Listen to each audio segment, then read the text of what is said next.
Welcome back to Economic Times presents the Data Sessions powered by Click.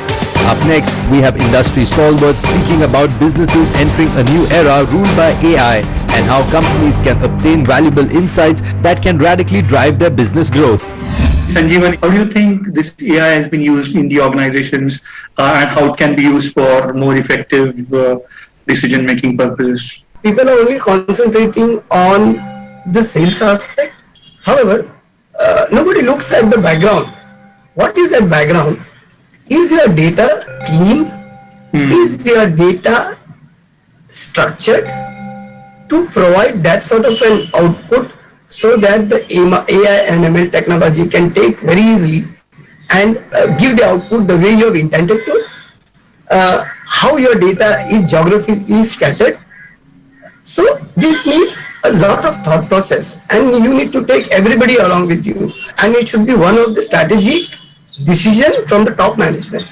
Okay, and then you will able to get the actual benefit of AI. It has to be a smooth road. To drive a Ferrari on Indian road, you will not get that experience. So if you drive an AI ML where your roads are not structured, you will not get that experience, right? Saujanya, what challenges do you see and how do you really address those sort of challenges in this journey? Yeah, I think we process almost 500 million transactions in a day. We get all the bank's data. And we have almost 100 to 500 node clusters. It's a big, massive infra. We built it. And we use AI ML very extensively because we build a railroad, all platforms for what 80% of the work is actually data processing work, data engineering work, and 20% of the work is only model building work, AI and ML. And we use AI ML in the fraud risk management for predicting fraudulent transactions for UPI, our Rukesh product, and NETC FASTag product, and Aadhaar enabled payment systems.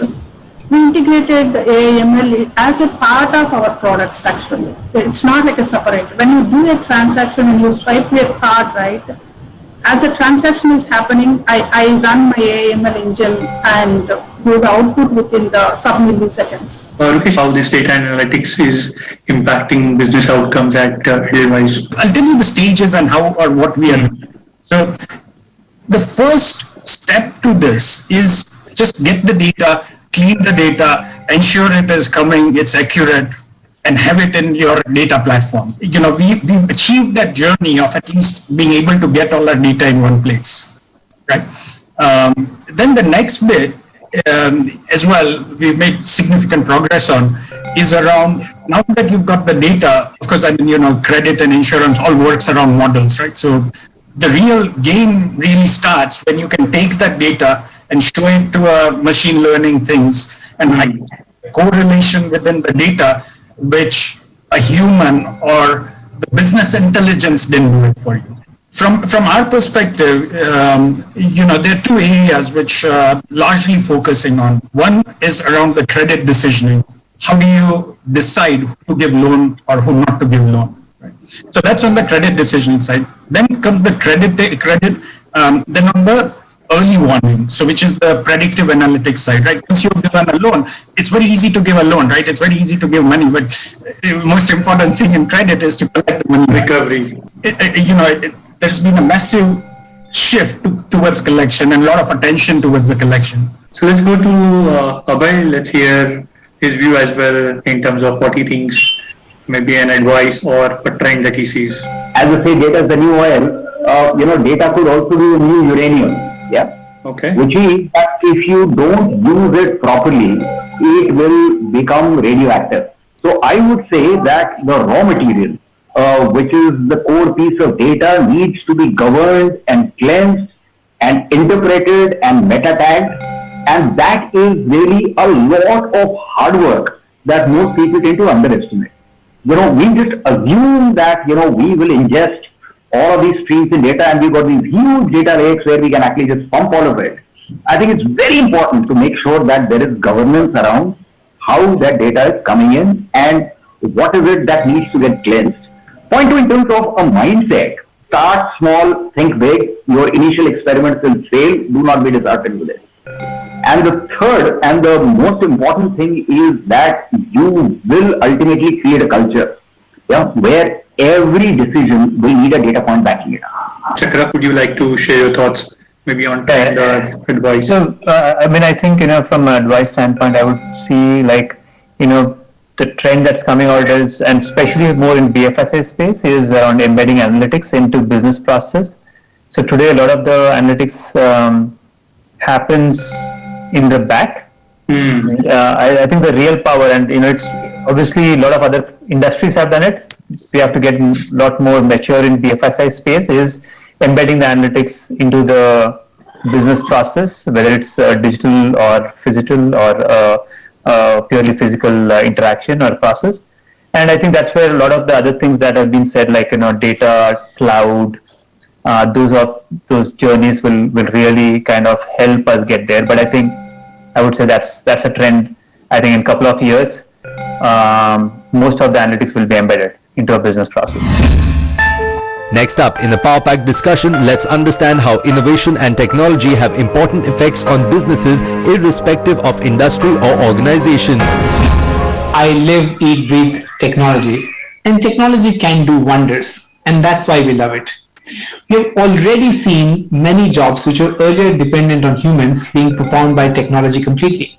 I've personally been involved in a number of digital transformation where technologies like ClickView have actually made a number of decisions possible which otherwise, using a human mind, could be either less right or impossible. So I would be interested to hear from you, Alok, what an organization like Indian Oil can undertake the example using data analytics platform and deliver some of those business benefits. So the technology can do a lot of good to you, particularly for companies of scale like us. And in the digital transformation journey, I know that industry 4.0 technologies like robotic process automation, machine learning, AI, data analytics, these are the technologies which hold a lot of promise, and the potential of this technology is just not curtailing expenses. It also it can help us to utilize assets effectively.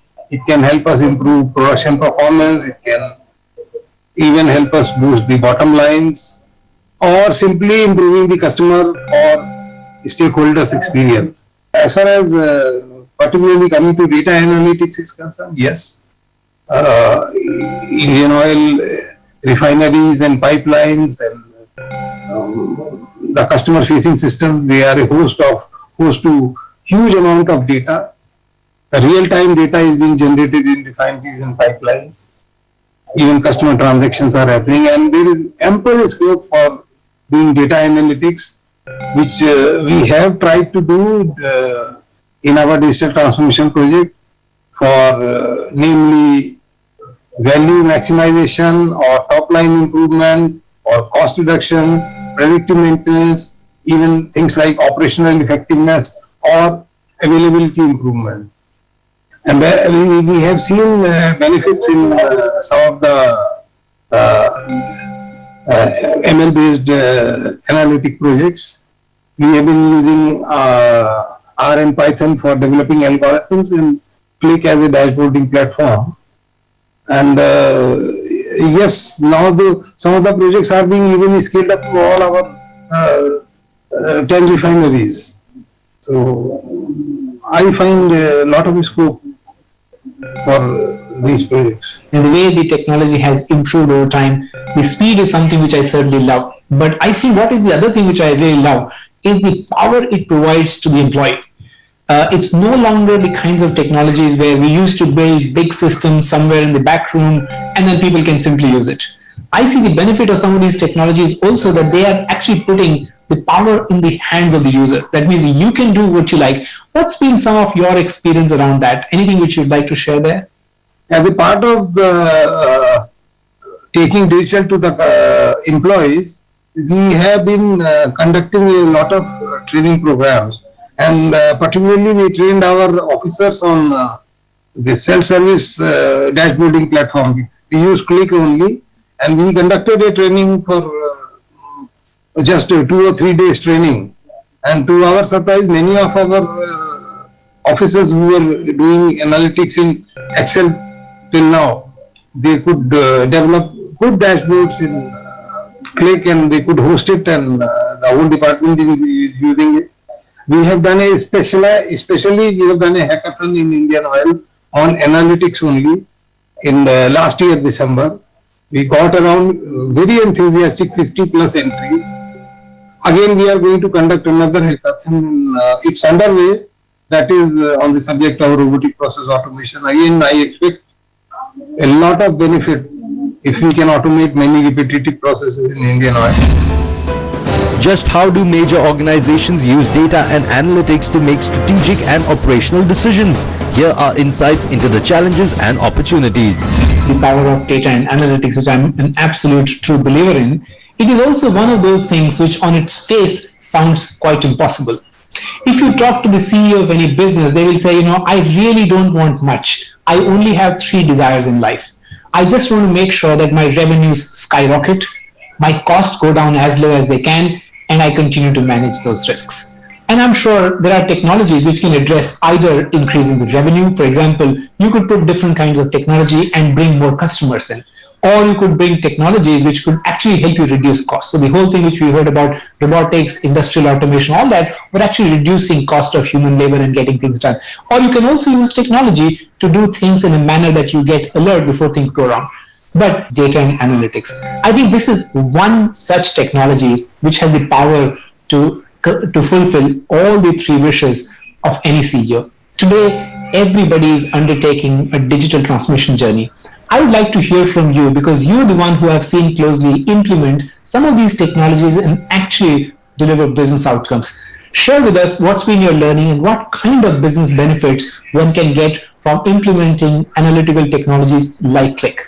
The way I think this journey started for most of the companies, including us, a few years ago, we started with more of a descriptive analytics, right? We have all the data, and then you had tools through which you used to do reporting of, based on all the data which is available with you, right? But I think in the last few years, this data and analytics space has, gone in a very, very different league, right? So we have moved from descriptive analytics to predictive and prescriptive analytics. So therefore, it's important to actually have a tool which can actually help you to do a predictive and prescriptive analytics, right? So therefore, what has happened, over the last couple of years, I think companies have actually taken this journey and saying that, okay, fine, how can I actually use this data, to get better insights? Not only better insights, how can I actually how can we actually predict things, which is basically more of a foresight, right? And therefore, I think it is becoming very, very important also to not have only data which is structured in nature.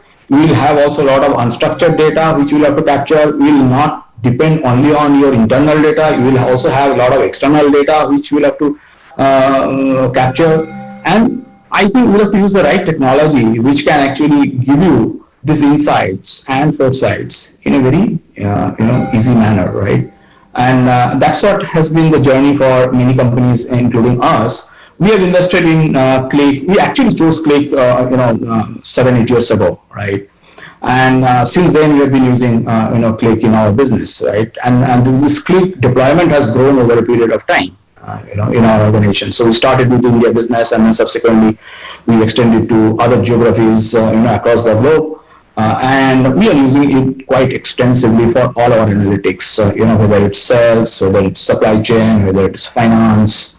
It's not only dashboarding, it is also trying to figure out, what can happen, going forward, and then along with that, we are also embedding some of the newer things, you're embedding new technologies like AI, ML, NLP, so on and so forth, right, to predict things for future.